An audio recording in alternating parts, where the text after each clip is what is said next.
Hi friends, வீடியோக்குள்ளே போகிறதுக்கு முன்னாடி லைக் பண்ணுங்கள், ஷேர் பண்ணுங்கள், தேவி கோத்திரிமிரா சேனலுக்கு சப்ஸ்கிரைப் பண்ணுங்க ஃப்ரெண்ட்ஸ். அம்மா நம்ம இப்போ என்ன செய்ய போகிறோம்?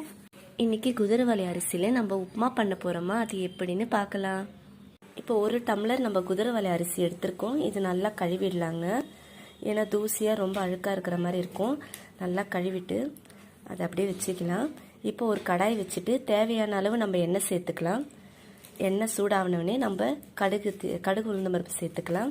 அதுக்கப்புறம் ஒரு ஸ்பூன் கடலைப்பருப்பு சேர்த்துக்கலாம். 2 வெங்காயம் பொடியாக கட் பண்ணது அதுவும் இது கூட சேர்த்துக்கலாம். நல்லா பொன்னிறமாக ஆனவனே ஒரு பச்சை மிளகாய் நல்லா பொடியாக கட் பண்ணி இது கூட சேர்த்துக்கலாம். தேவையான அளவு கருவேப்பிலை சேர்த்துக்கலாம். இது நல்லா வதங்கட்டும்.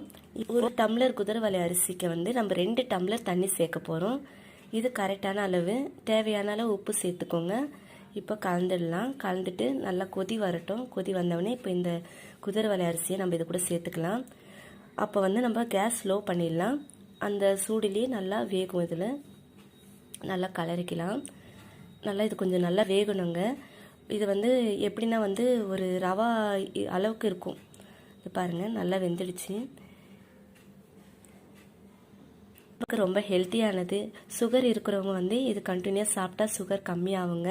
ரொம்ப ஹெல்த்தியானது, குழந்தைங்களுக்குலாம் கொடுக்கலாம். இந்த வீடியோ உங்களுக்கு பிடிச்சிருந்தா லைக் பண்ணுங்க, ஷேர் பண்ணுங்க, தேவி கோத்திரிமிரா சேனலுக்கு சப்ஸ்கிரைப் பண்ணுங்க ஃப்ரெண்ட்ஸ். பாய்.